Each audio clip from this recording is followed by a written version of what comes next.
welcome to XGR in the morning. I am Anastasia Laserbeam, pew pew pew, and with me is Chris, aka the Mole, and the Sad Gamer. Hello. I had his face earlier. Yeah, take that as how you will. So we're gonna start off. I do the same thing. Every time I'm having like a boiled egg for breakfast, I draw Richter's face on it. And then when I'm hitting it with a spoon, it's just pent up aggression. That's so funny because I do that with James Phoenix. You know, every time I have to punch or break something, I draw his face on it. Nice. And that she doesn't tell you is it's all sex toys. You really have to draw the face? Couldn't you just put a goofy mustache on it and be like the same thing? And also, if those are silicone, that'd be harder to break, you know? A drawn mustache would be harder to break? No, to break it. Like, because, you know, they're rubber, so it would be harder to break. Or you can crack an egg. Anyway, so we're going to begin with news, and then catch up, and then our topic, which is choices in games. So, who would like to start with the news? News. I'll go first with my mini news. Nintendo UK Store started to promote its awesome cool stuff range. Nintendo's UK Store, and it says here, still surprisingly the only official online store of its type in terms of range of goods and setup, is keen to let you know that it's now got you covered for fun gaming extras to help you show off how much you love Nintendo and Nintendo characters. The cool stuff section on the store also includes clothing, statues, gamepad skins, exclusive bundles, 3DS cases, and everything. There was even a kick-ass little Goomba hat I want. But yeah, the UK store now officially has a cool stuff range for accessories and clothing. I checked; they actually are cool.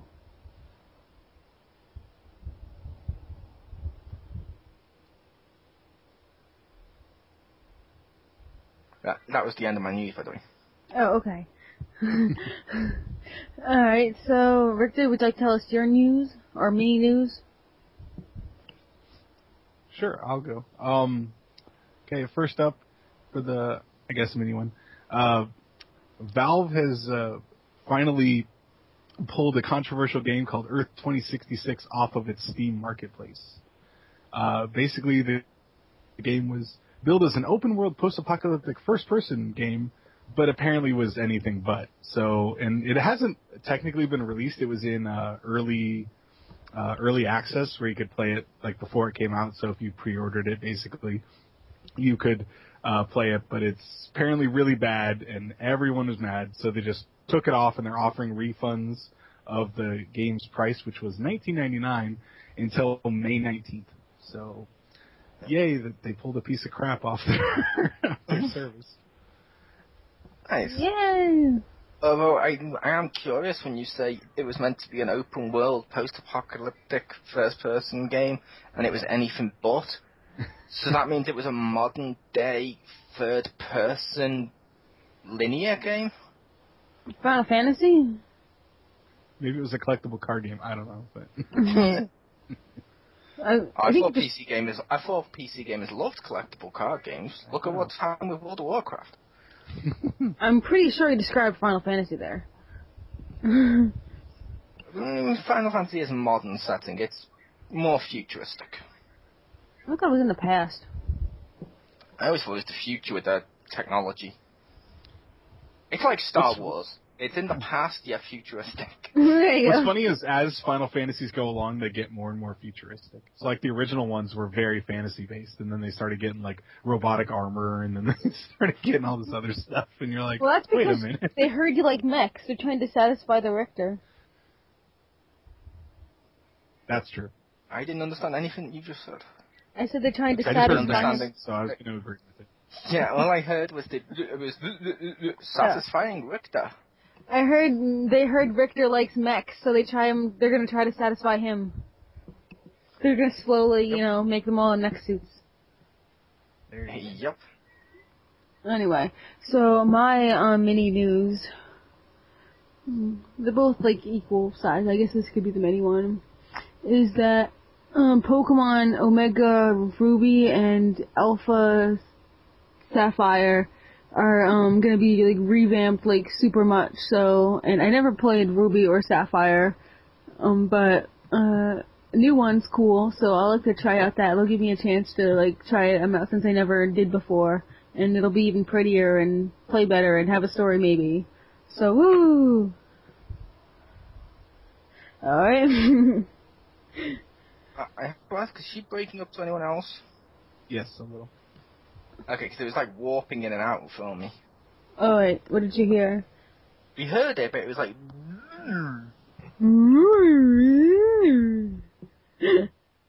Okay. Ironically, yes, because he did it during that. Okay. Alright, so, summary, in few words as possible. Pokemon new, let's see if it's cool. Yup, Ruby and Sapphire. Alright, so now, go ahead. So admittedly, I think Omega Ruby sounds like something that they're going to acquire in the next J.J. Abrams track. Now for the mega news! Mega news! Anybody? Gonna give us your Mega Mac Daddy news? I thought Chris would go again for continuity, but I can do it if you want. Can you guys hear me? There we can. I can't go right now. Okay. My screen's all black for some reason. Okay, I will go then. In an interview with some magazine, that doesn't matter. Interview with Reuters. CEO Bobby Kotick from Activision revealed that they spent $500 million on Destiny so far, and that's a crap load of money. Granted, they've made lots of crap loads from all the Call of Duty games, but that's still a lot of money. If you want a little perspective. EA reportedly spent less than half of that on Star Wars: The Old Republic, and Rockstar paid like $2.65 million or $265 million, excuse me, to make GTA 5. So it's pretty much the cost of both of those put together is how much they've spent on Destiny. And nice. The article actually breaks it down and says that they'll have to sell 15 to 16 million copies at $60 to break even. So yeah, they are definitely banking on that. We'll see how it turns out, but that's a bit crazy for me. I hope it's not their destiny to go bankrupt. Action! That was some great mega news that Richter gave us. Now on to the mole. Yep. I heard the Victors and we commented and stuff, which is cool. Yeah. My big news, and we did experience a little bit of technical difficulty there for a sec, but yeah, my big news was Call of Duty Advanced Warfare has been announced. The Call of Duty Advanced Warfare trailer includes several examples of speculative near-future science fiction military technology. Among these are military bikes, armored suits, cloaking tech, future tech tanks, naval units, communication systems, and weapons. In the reveal trailer, Call of Duty Advanced Warfare, many characters can be seen wearing various versions of an exoskeleton suit. These suits appear to augment the soldier's natural physical abilities. Troops can be seen leaping higher, running faster, punching harder than a normal person. Some appear capable of cloaking, and at one point an exosuit is shown is equipped with a minigun. Not every single soldier in the trailer is wearing an exoskeleton. The units may be rare or possibly even limited to Atlas-equipped personnel. Each suit seems to have singular, unique function, so no exoskeleton would provide every benefit to people. And when it comes to vehicles, we have the fixed-wing, rotary-driven Voltol aircraft, armored flying drones, high-tech tanks, hoverbanks, sleek naval vessels, and more, all abound for Call of Duty. The plot is driven by PMCs, Private Military Corporation, in titles which outsource military experience and forces to world governments. Kevin Spacey is the head of an especially large and powerful PMC called Atlas, and his character will be called Jonathan Irons. I almost said Jeremy Irons, and that's a completely different thing. But yeah, what's everyone's thoughts about Call of Duty Advanced Warfare? Well, at least now when you hold your breath underwater for like 5 minutes, it's because it's science. So, Yes. or anything else that's unexplainable, it's because science. Yeah. So there you go, at least they have that. Yeah, I will say it's also ironic. The game is ironic. I will point out the thing everyone's been accusing it of. This game was being made for the last 2 or 3 years, and basically, yeah, this was being made at the same time as Titanfall. Which, a lot of people have been saying this looks like a rip-off of Titanfall, which is like some people pointed out the irony as well, because everyone says Titanfall is just Call of Duty with a mech suit. So it's like, wait, so it ripped off itself? But it's a case of both games look fun and both games look great. So honestly, Call of Duty Advanced Warfare moving into futuristic territory, I like that. Yeah. And of course, Richter should like it because it's got mech suits. I do want to see the mech suits. Do you have the Titanfall yet? No, That's got the biggest mech suit, right? An Optimus Prime DLC? Oh wait, no, there's no Optimus Prime DLC. That should happen though. That should. No, I have nothing to play Titanfall on. Oh, Oh, I guess there's the 360 version. Is there? I don't like that shit. They delayed it for. It came out like a month after it was supposed to, I think. I don't know what. Is the 361 limited? I don't think so. Ah, cool. Just I'm pretty sure my friends that have it on Xbox One, so. Fair enough. Yeah, I wasn't sure, because I know, like, a lot of game companies have done that, like, Battlefield on PS4 has, like, twice as many people online, and a few extra things with how the dynamics work and shit. So I wasn't sure. That's cool. Yeah, Titanfall does look awesome. Although I will say to you, Geeky Girl, the biggest mech suit will unquestionably be in the tie-in to the newly announced Mighty Morphin Power Ranger game. Oh yeah, because the new Mighty Morphin Power Ranger film, based on, well, obviously Power Rangers, it's going to be multiple mech suits joined together to make a giant mech suit. A Megazord. Well, yeah, if you want to use layman's terms instead of multiple mech suits. Okay. Okay, so my mega news is pretty much PlayStation Now, gaming without a console. So Called PC gaming. that's what I would say, right? But apparently you can stream like Netflix, you can stream games from the PlayStation Now site or whatever to straight to your smart TV, and you can pick up a controller and start streaming it and play on your TV. Now there is a quote here, and I want everybody to remember this so when it's not true they can remember it, because I'm sure it's a lie. Through it all, I couldn't detect a spot of lag. I was just like playing directly through the console. So hear that?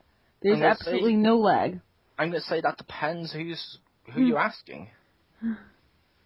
I'm just saying. Maybe that person has high-end internet and they're just trying it, so he didn't lie with the lag. Or B, maybe it was Stevie Wonder. Who else? Stevie Wonder. Wow, you did not. Okay, I'm going to move on. Okay, but just highlighting that is saying, like, you know... lose that faith in humanity? I have. I've lost faith in humanity. It happens every time I talk to her. Not everyone's gonna have the same amount of internet, so just highlight that one particular point is, I feel like, just a little douchey. Like, if you have the most expensive internet, then it'll be amazing, but if you don't, then it'll be sucky, and it's your fault for not having good enough internet. But, like... Isn't that the way everything that's streaming I works? guess Like, so. if you have really shit internet and you watch Netflix, it does skip and lag. I know, but saying that you have, like, a lag-free thing is like, no, you don't. You have really fast internet. You don't have a lag-free system. You just have really fast internet. So you can't really claim that. And I would say the douchey thing would be pointing out the irony in the fact Geeky Girl talked about a smart TV. Well, and that's what it's called, the smart TVs or whatever. The ones have, like, that have internet and, like, shit. The ones that I don't have. I'm aware what they're called. I was just making a Stacey is dumb joke. Oh, you're mean.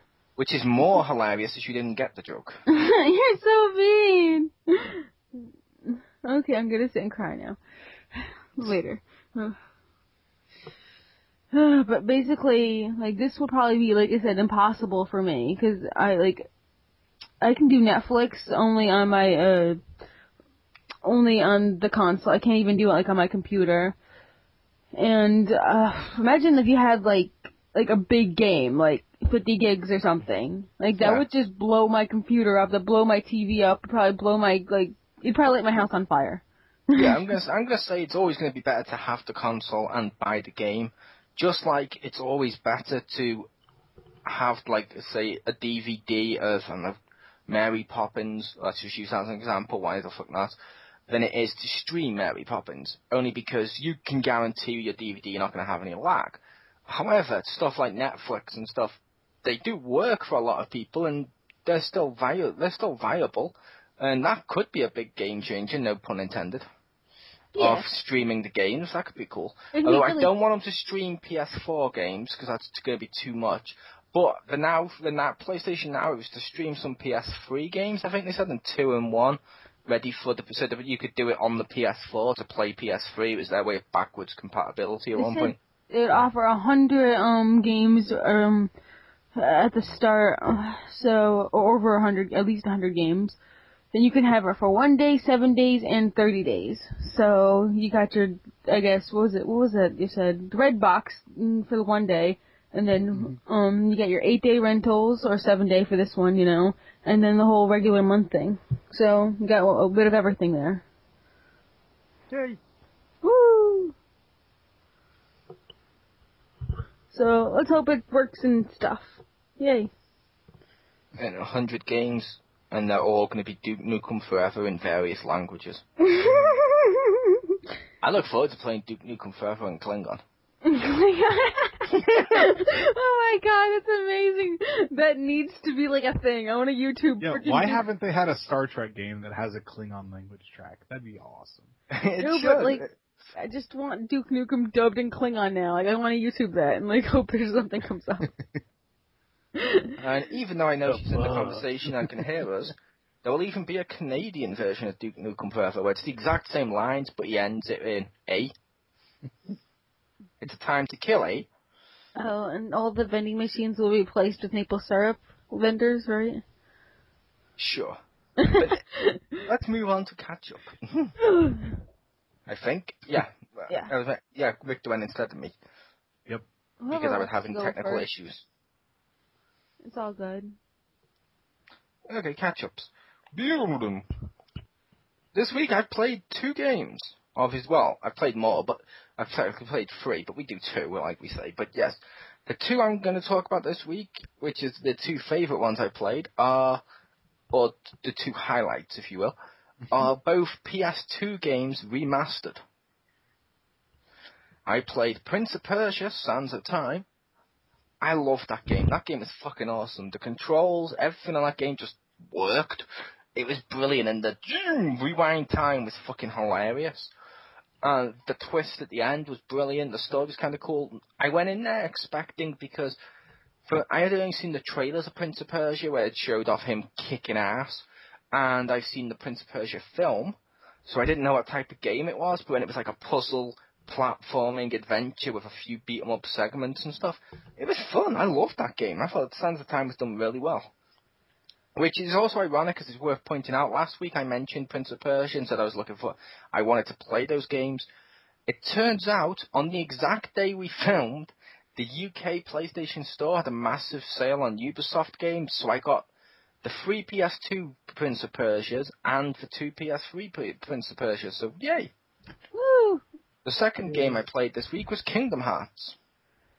And the only way I can describe that game is a bitter disappointment. Everyone talked about how great that game was and how it was must-see, and oh my god, everything in that game is so perfect. And I'm not going to go into too much details. I do plan to review this, the 1.5 collection, which is how I played Kingdom Hearts with James Phoenix on our side. But I'm just going to say, the gameplay, half of the time, the walking and the jumping and stuff just doesn't respond how it's meant to. It's like, what? Other times, they've made stupid mistakes, like the Atlantica mission, one where you're a mermaid, and they make swimming really fast the same button as going higher. So that boss fight at the end became instantly more harder because you're trying to swim forward and suddenly you'd rise up, or you'd be trying to go higher and you'd go suddenly forward as fast as you can. What about trying to get through that hole to even get into the boss battle? Because you have to keep mashing the O button to go faster, but you also have to enter the specific area, so you're also trying not to go higher to get in the boss fight. Yep. And then also the story. I hate the story. Originally, I just hated the human characters and was looking forward to get to the Disney bit. And we got to the Disney bit. The Alice in Wonderland mission had nothing to do with Alice in Wonderland. And the rest of the story, because let's face it, you could remove Alice in Wonderland and it'd be the exact same story, because it was just a detective story. Then you move on to all the other worlds, and yeah, the main concept is, do you know those stories you love? Yeah, well this time the heroes don't learn the lessons they learn in the film. Instead, they get saved by a kid with a key. I'm like, what? So Aladdin doesn't learn his lesson. Ariel never grows legs. What the fuck?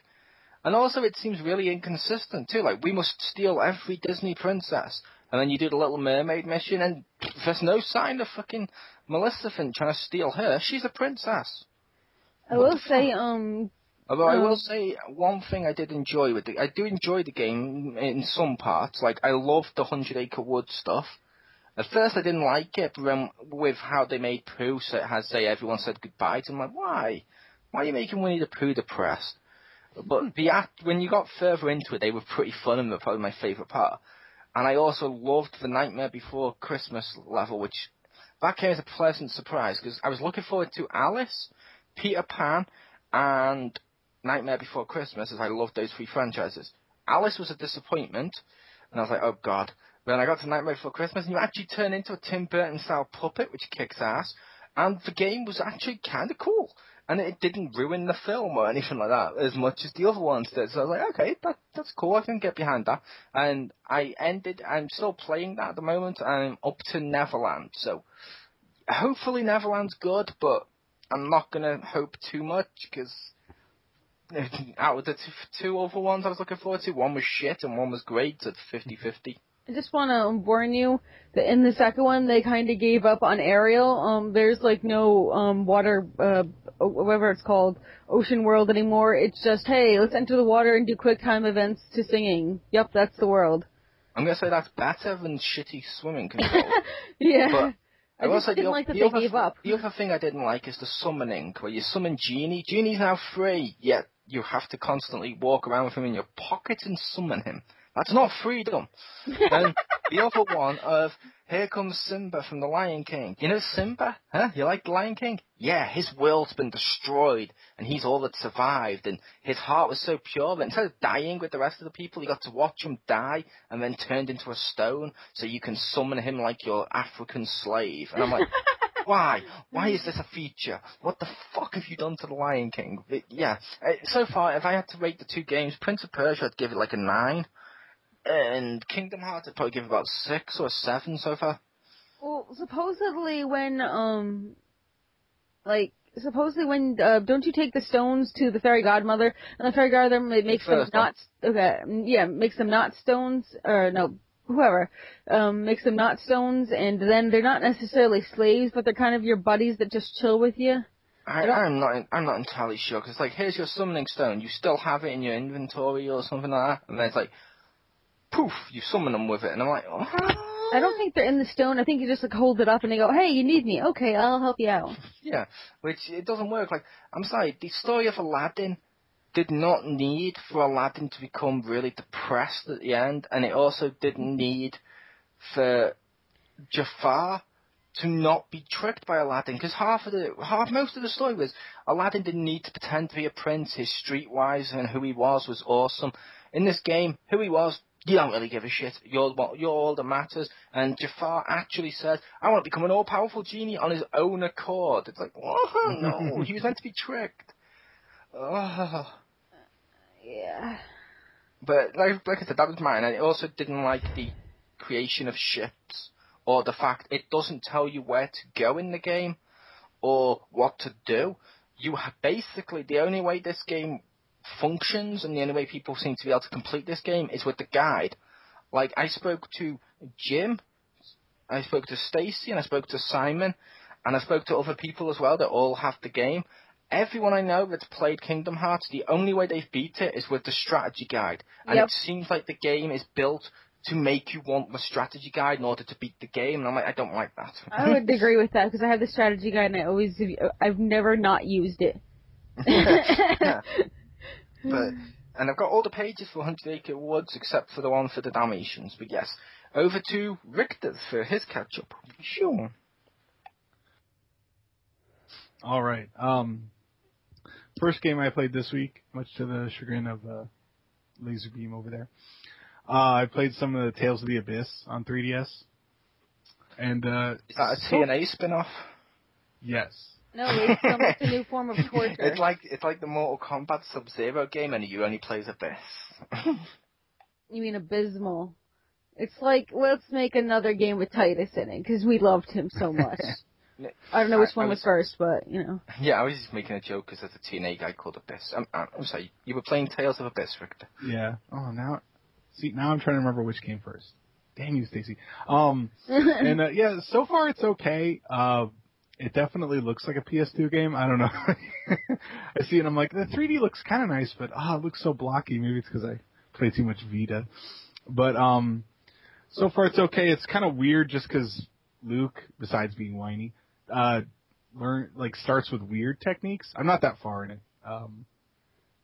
And a lot of normally they start with the projectile move, the sword projectile, but he doesn't have that. He's got some other weird thing.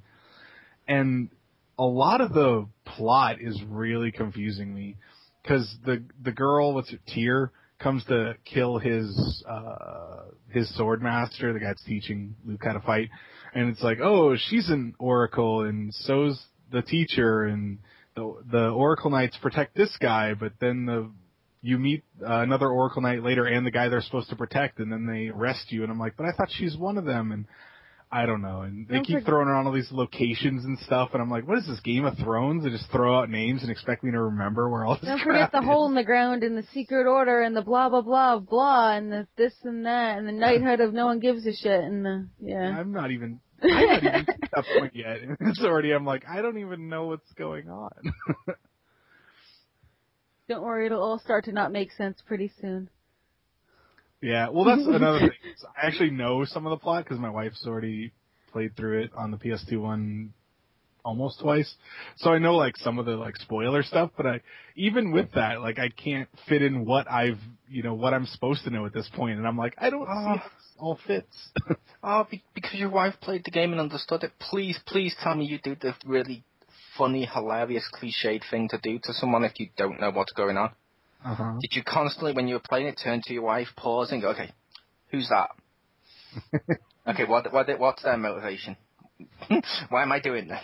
I did actually ask her at one point. I was like, okay, I'm confused. And I, laid out all this stuff, and she's like, I don't really remember either. Just going, I guess. And I was like, okay, that doesn't help, but okay. I think there's this one guy who's blonde, and his name is Guy. And he was funny, and That's Marcus's favorite character, probably, because it's voiced by Johnny Bosch. I have to ask, if he's blonde and called Guy, is he a tribute to Guybrush? I don't know who that is. From Monkey Island. No, I don't think so. But he almost could be. I doubt it. The amount of people who don't know who Guybrush is. He makes me forget that I don't know anything, and I don't care anymore. So I just say, oh, he said something funny, I'm mildly amused, and you've increased my temperament towards this game. Even though I don't know what I was supposed to do, I forgot that I didn't know what I was supposed to do. See, I believe you wouldn't know what you were supposed to do. You didn't know who Stevie Wonder was. I know it's a famous person. Very good. Very good. You learned Stevie Wonder was not a vegetable. Good for you. She's like, is that the guy that was in those Matrix movies? Yeah. Wait, no, Well, that ironically, was, that I will say, actor ironically, who's Stevie terrible. Wonder, not a vegetable. Stephen Hawking, you could say he is. Debatable. Oh, I know who Stephen Hawking is. I had to write a paper about him in school. Yeah, he's the guy that has that skateboarding game on PS1. That's funny. That's funny. Like what I've mentioned before, I would so play Stephen Hawking's Pro Skater. Where you got to be in a wheelchair and do grinding and shit and do the tricks and play that. Oh my god. Alright, well, I'll talk about what I played. What else? I have a second game. Oh, you have a second game. Oh, okay. I'm Sorry, I just got multi-game. so bored talking about the event. That's okay. I know. You like this. The other thing I haven't played a whole lot of it so far, is another JRPG on the Vita, Persona 4 Golden. Finally broke down and got that.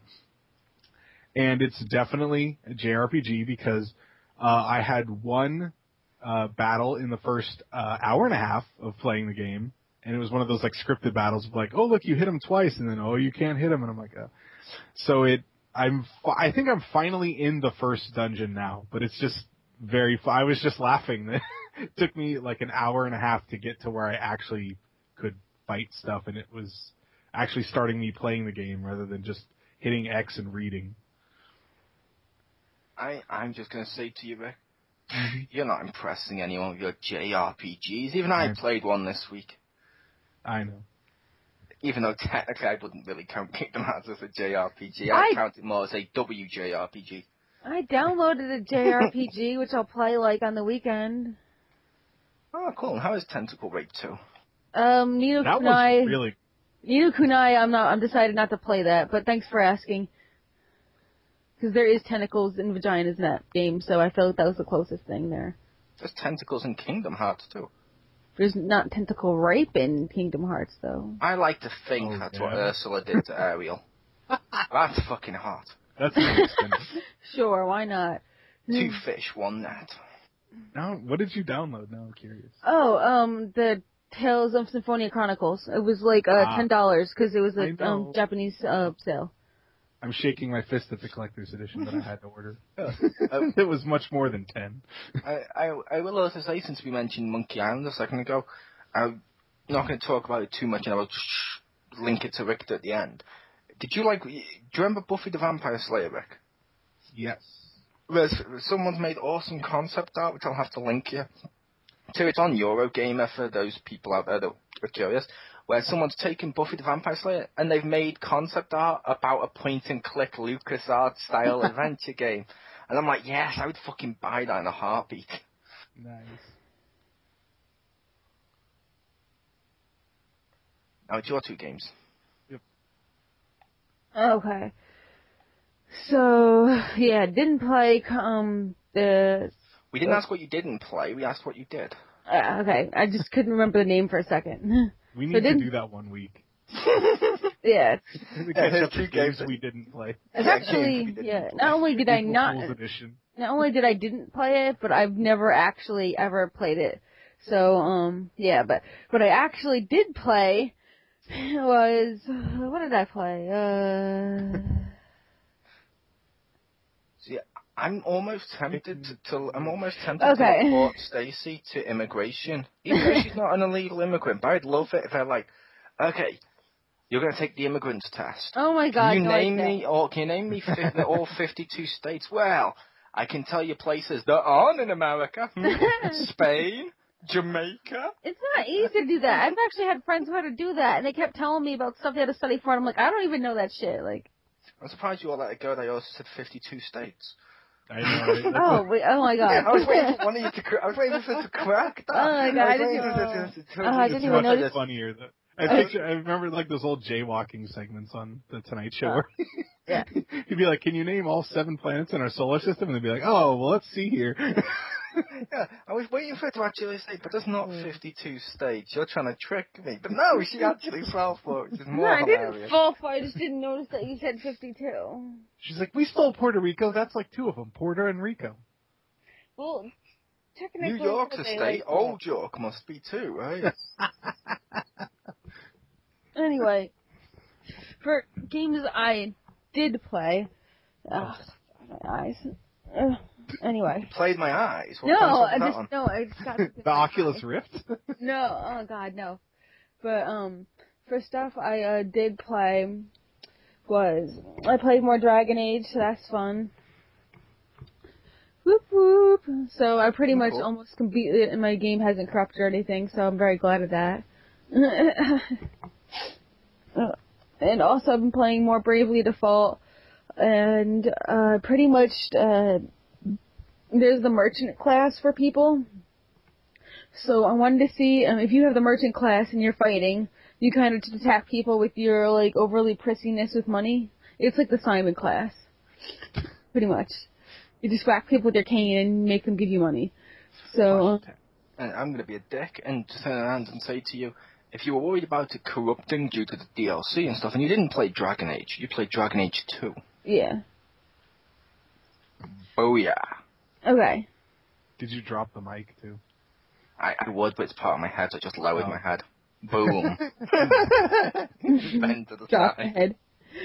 Alright, so on Bravely Default, what I decided, is that I wanted to see if the dropping money thing would stack, because if I made like all of them like the merchant class, and I don't know if it does, because I know that like sometimes when I only have one, I generally get like 200 more what do they call it funds.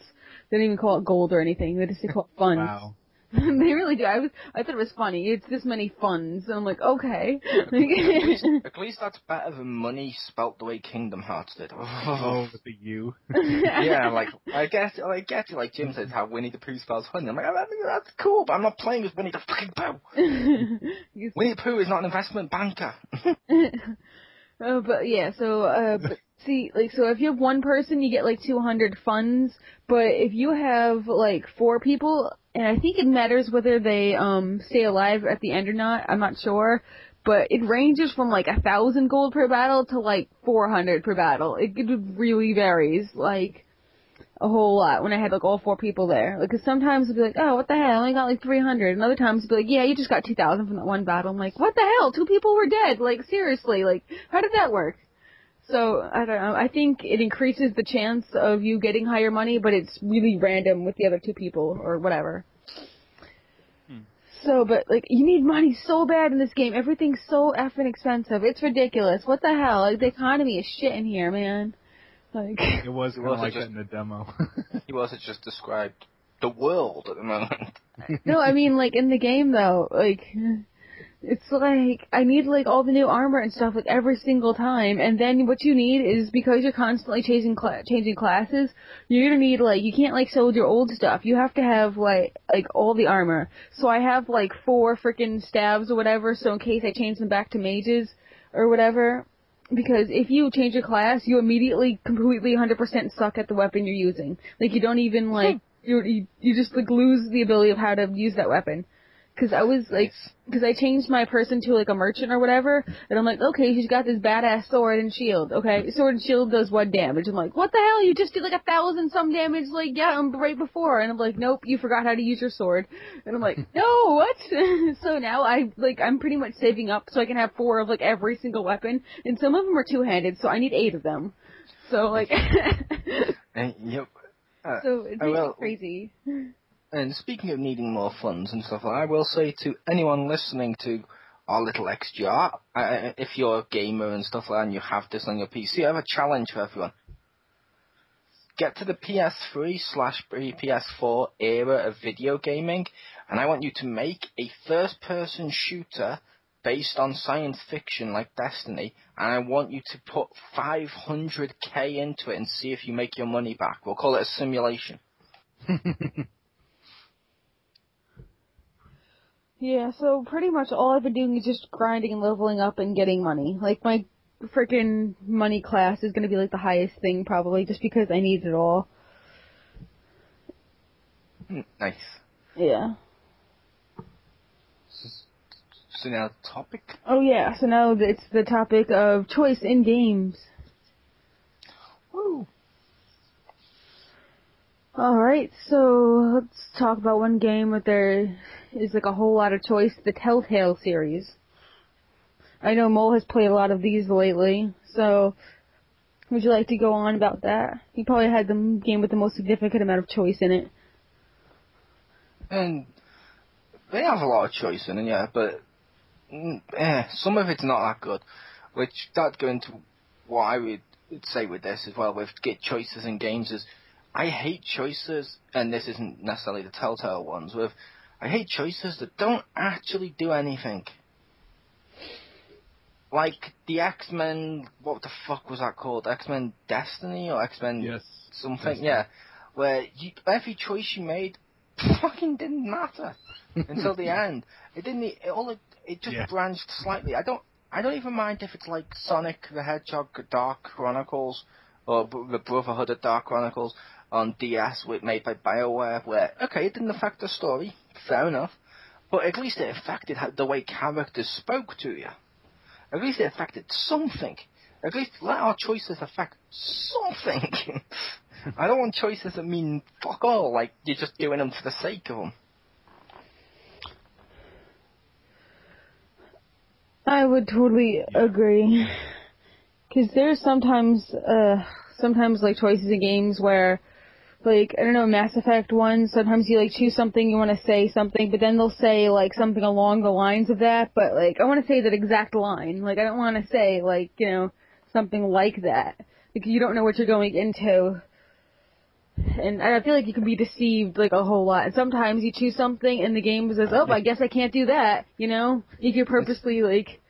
See, I will say to Mass Effect 1, and they also did that in 2 and 3's credit, with that one, they do that with the along the lines because each voice tends to have a slightly different, more personality to match its voice. So each one, some of them do tend to read the lines differently. So they put whichever line they felt best suited the character at that point, if that makes sense. So the along the lines is to sum it up for all the characters, but the different voices may read it differently.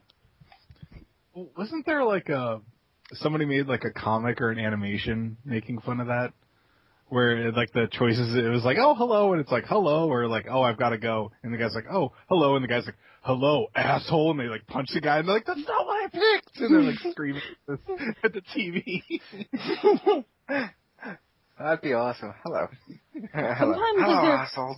Yeah, sometimes their choices like, it's like when you're having an like argument with someone, it's like, but you know, I have like this idea. It's like, but you know, I have this idea. Like, no, I didn't mean to like yell at your face. I didn't mean to tell you that your beliefs are like wrong. I'm just telling you the thing that I think. Like, you know, it's just like. I will also say I feel games do benefit from choice. I mean, I find myself playing games nowadays, and a lot of times I'm like, I really wish I had a choice here. I know it's cliche to want to choose, like, to go on the bad route or something, but for example, I'm going to say, for example, when I was playing Kingdom Hearts, when one of the bad guys, can't remember which one, it may have been Jafar, or one of the other ones, offered me a choice to join them, I should have actually had a choice. I could have been an evil. Yes. Yeah, I could have totally joined them and destroyed all the Disney worlds. That'd be fucking hilarious. You can't be Riku. I don't want to be him.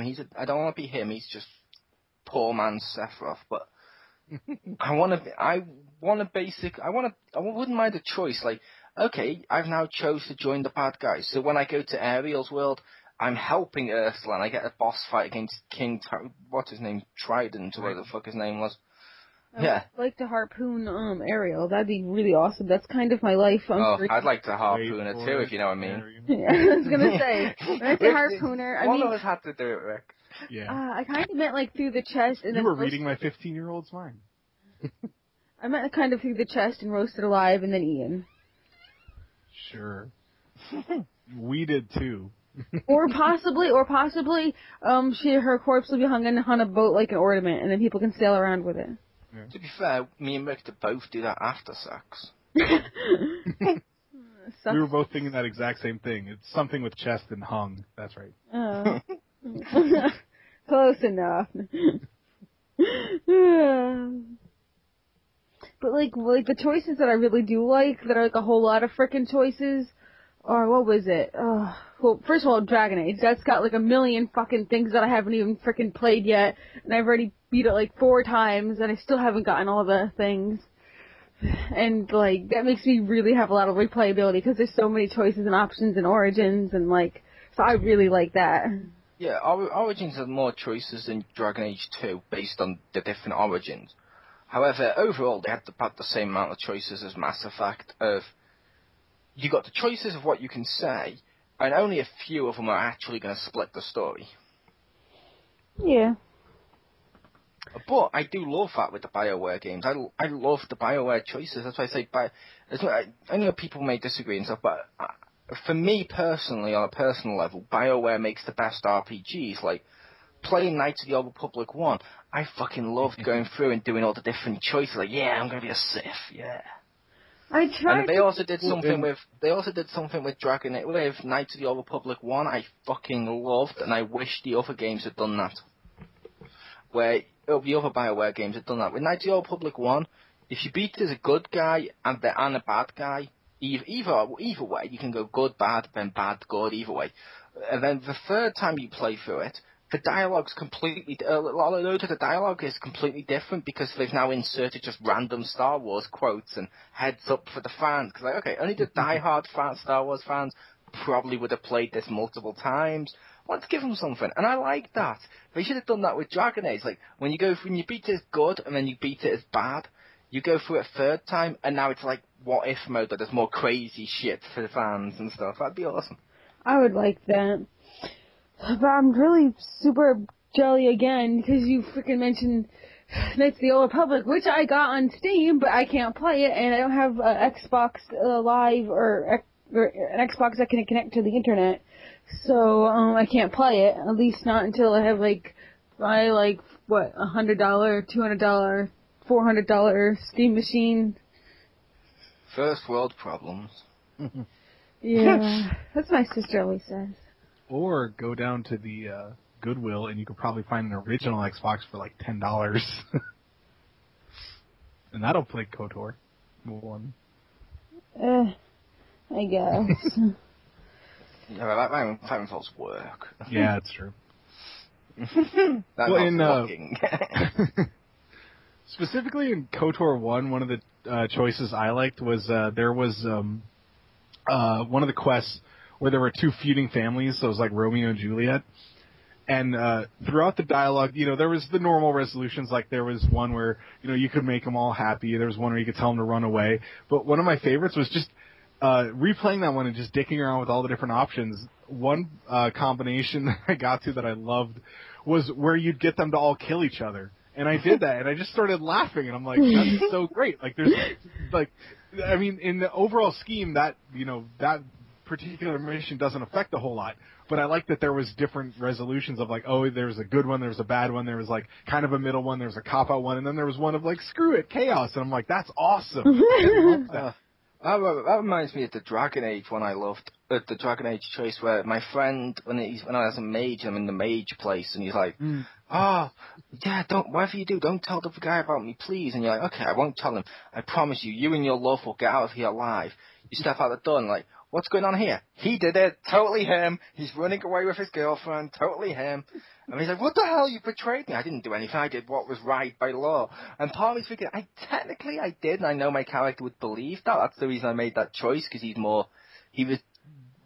way I built that character, which sounds weird saying it like that, but the way I envisioned that character was he was so drawn to what the laws and order of the magehood were, he wouldn't do that. So my thing was he was helping his friend out to benefit the mage people, but then at the end when he got the choice, he chose the order because the order means a lot to him. It's like religion.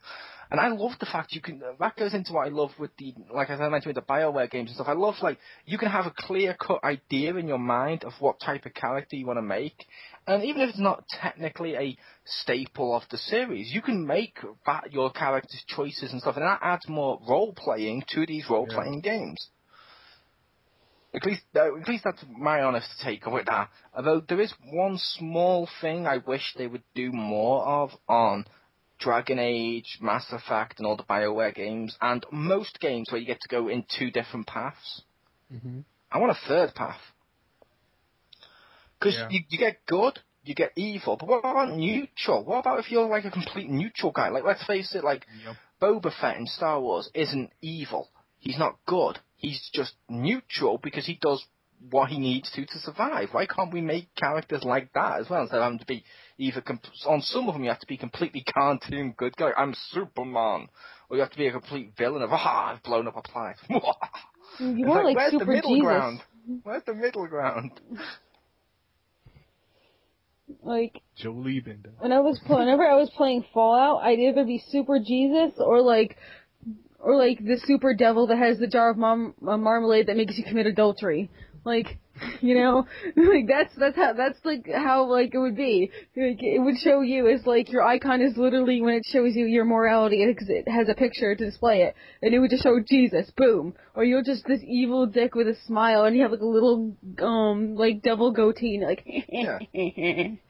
I will say, me as a gamer personally has always been drawn to more choices and running of games and stuff. Like, I love The Sims, I love stuff like Theme Park or Roller Coaster Tycoon and stuff because of the managing and stuff. I also loved games like we mentioned, the BioWare games. I know some people don't like the series, which is fine. I loved Fable 1. I didn't play the other ones, but I did like Fable 1, where you got to even make stupid choices, like if you drank too much, you suddenly puked like fuck. Or if you ate too much, you became my size in real life, and stuff like that. I liked that. I really did like that. I liked all the different choices in Fable, and it felt more like I had more control.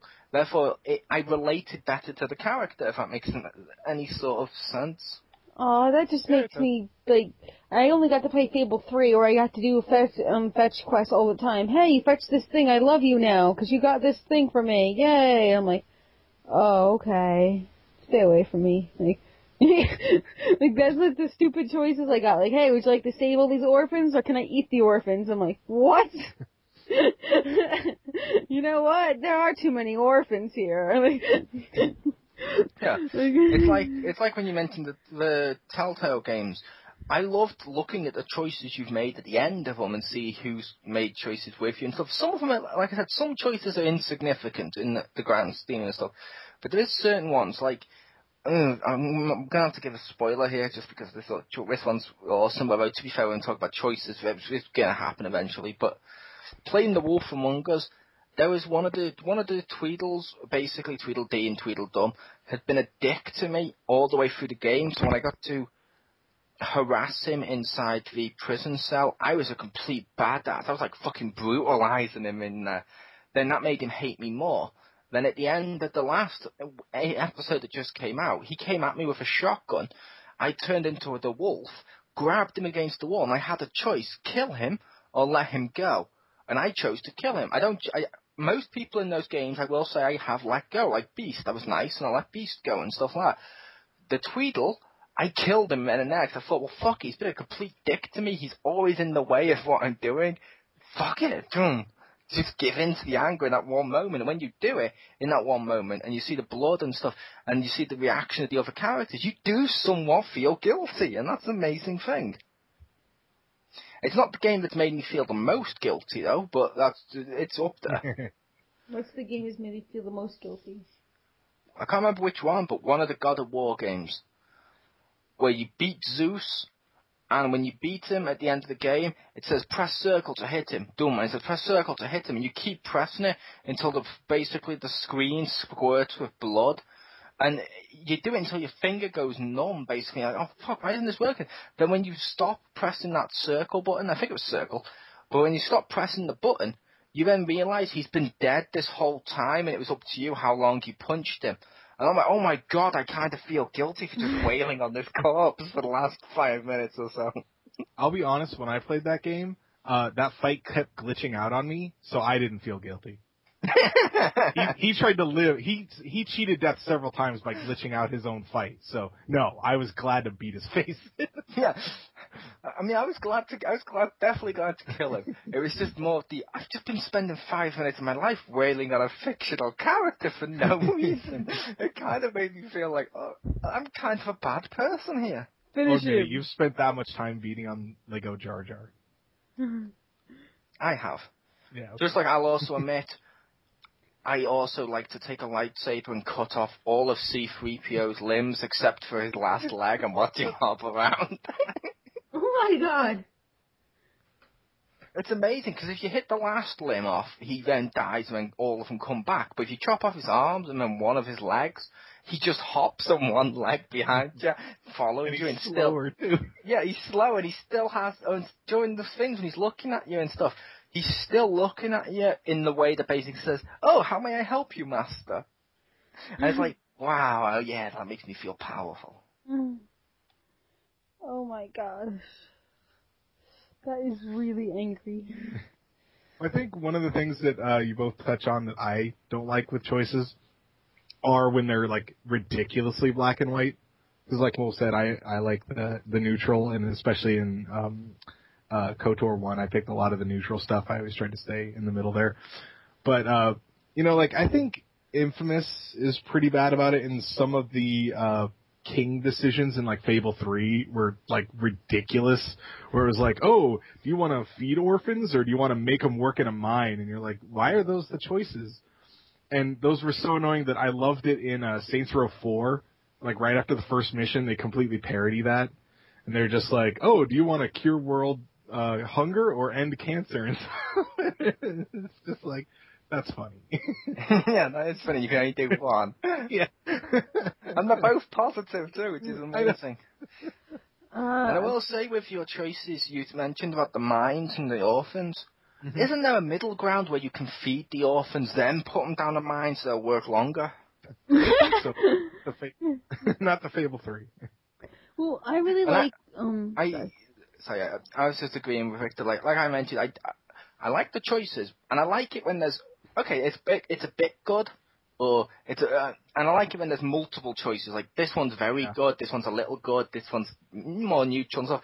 And I like that. And I will admit, with Knights of the Old Republic, I did when I realized about the choices and stuff. Yeah, okay, I deliberately went as dark as possible with it because I was like, fuck it, I want to be a Sith.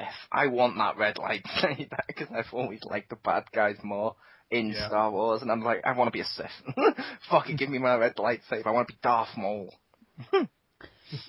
I was just gonna say, I really like the middle option, but not necessarily like good or evil thing, but like I think I mentioned this last week when I was playing Dragon Age and you romance Anders or whatever. There's like an option for like I love you or like I'm breaking the relationship off, and then there's one that says I want a sandwich. I'm really hungry.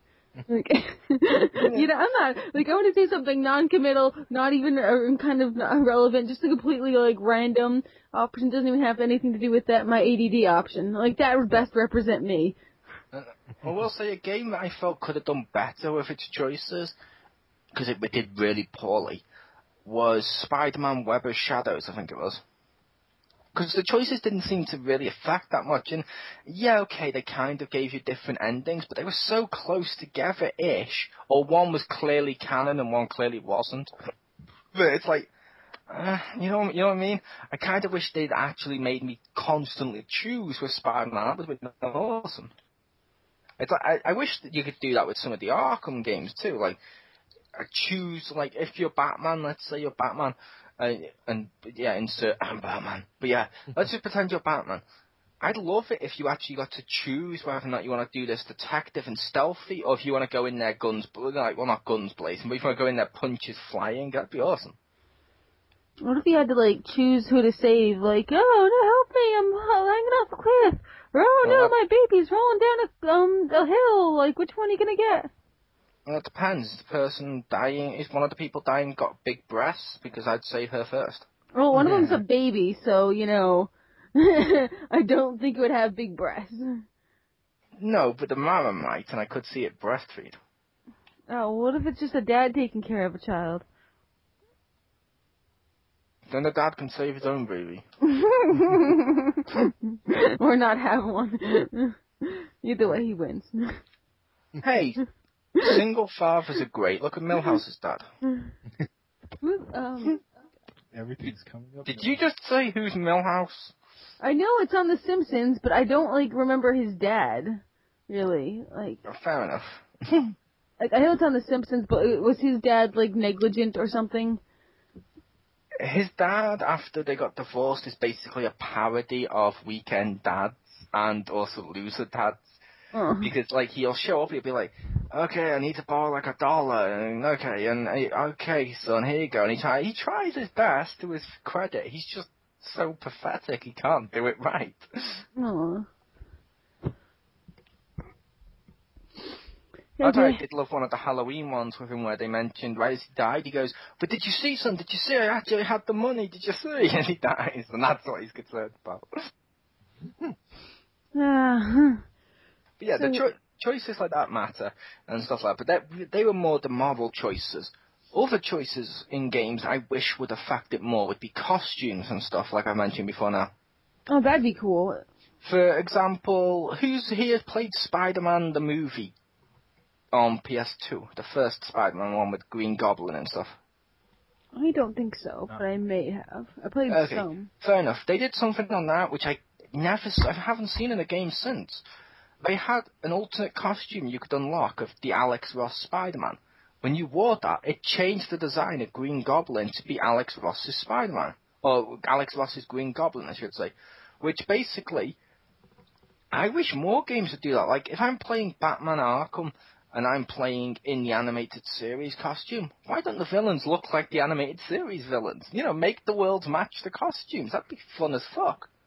I mean, that's just a small, more, I don't know, cosmetic choice or cosmetic ramification or whatever, but I'd still love something like that.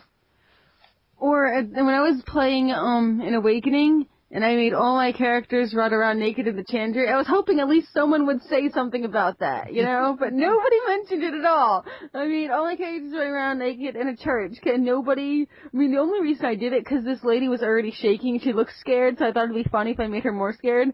Like, or at least you have a reason to be scared now. But, like, nobody said anything at all, man. They should have at least done something. Like, or...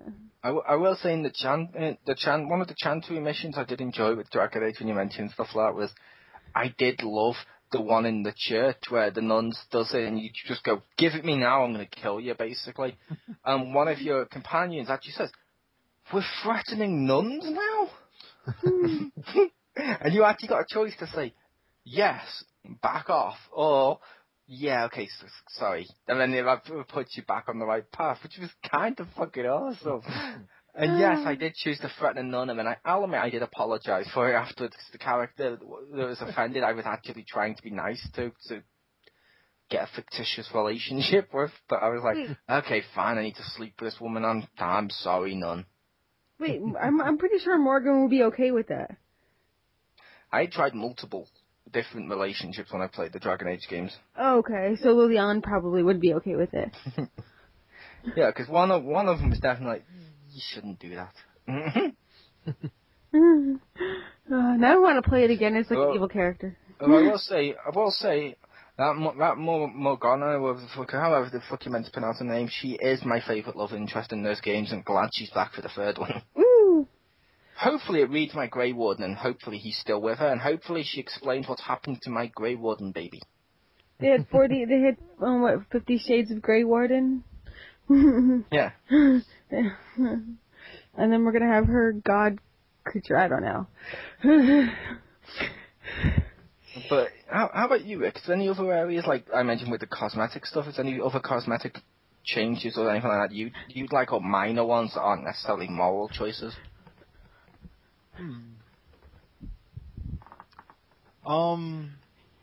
I don't know how minor this is, but I think it'd be kind of cool if some of the choices affected, like, the area you were in.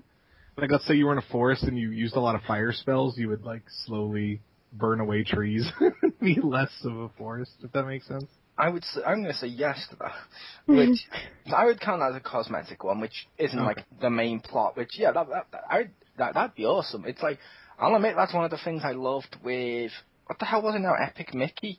Where if you went dark Epic Mickey, the world around you started to become more twisted and dark to match him. Which, I like that.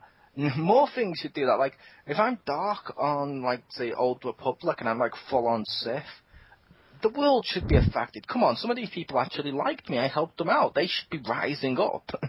Yeah. As my minions.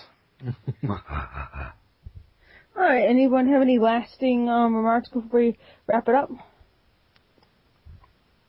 No? I would say if I know developers don't listen to this, but if they do, don't put in choices for the sake of just putting it in. Like, actually make them relevant. Don't just put it in for a thing on the back of the box, a bullet point. Yeah. Like, look, you can affect nothing by you can pick this option. Like, just no. See, I'm sorry, I would love it if the back of a box actually said you can affect nothing in capital letters. That would be amazing. But yeah, choices, they are kind of cool. It's like the wrestling game, which we are going to do a special WXR, in the future, Rick, about the upcoming wrestling game and stuff we'd like to see improved upon it. We really think we chose WXR for that, not XGR, as we didn't think it was fair to Stacy to kick her out of a gaming one. And it also explains why the other two would be there. But yeah, basically, I liked the old No Mercy, and I think Here Comes the Pain did it too, where you actually got to make choices on that one. There were slight differentiating choices, but they affected what missions you did and stuff, and that adds to replayability every time. What I don't like choosing is on, like I mentioned, X-Men Destiny and Web of Shadows, stuff that affects nothing. All right. Yeah. With that, lovely. Now, I'm sorry. Although, can we discuss what may or may not have been the first choice in a video game? I'm sure for next week. No, I meant now during choices. Oh, okay. I was on about it because I know Rick has played this. Double Dragon, I think that was the first choice in a video game. Oh. Whoever wins at the end? Yeah, at the end you got to literally turn around and choose to join the bad guy or be on good time. And since you're with your friend, you could choose different options and kill your friend and cost everything you've just done because they didn't save properly back then either. That's like the ultimate big move, but I like that choice. And yes, I did choose the bad thing before now and cost me and my brother the entire game we'd done. That's funny.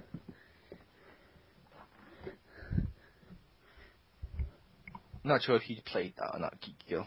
Oh, no, I haven't, but somehow the SNES game appeared in my house, which is weird, because I didn't used to have all these, but someone apparently left them here during a LAN party or something, or like, I'm going to be a dick and say it's because you got all those copies of Mario Sunshine. The universe is trying to balance it out by sending good games there.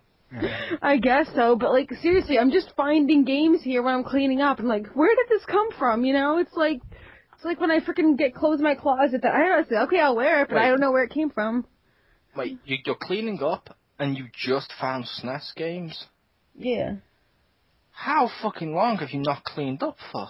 No, well, I move things around a lot, so, like, I haven't actually, like, fully, like, deep cleaned it. I just tidy up all the time. Anyway. Take it out. Alright, so that was our discussion on choices. Tune in next week for another episode of XGR with me, Anastasia Laserbeam, pew pew pew, Chris, aka the Mole, and Saddle the Clown, the stay-at-home dad gamer. And next week we discuss in great detail the various brick shapes in Tetris. Ooh.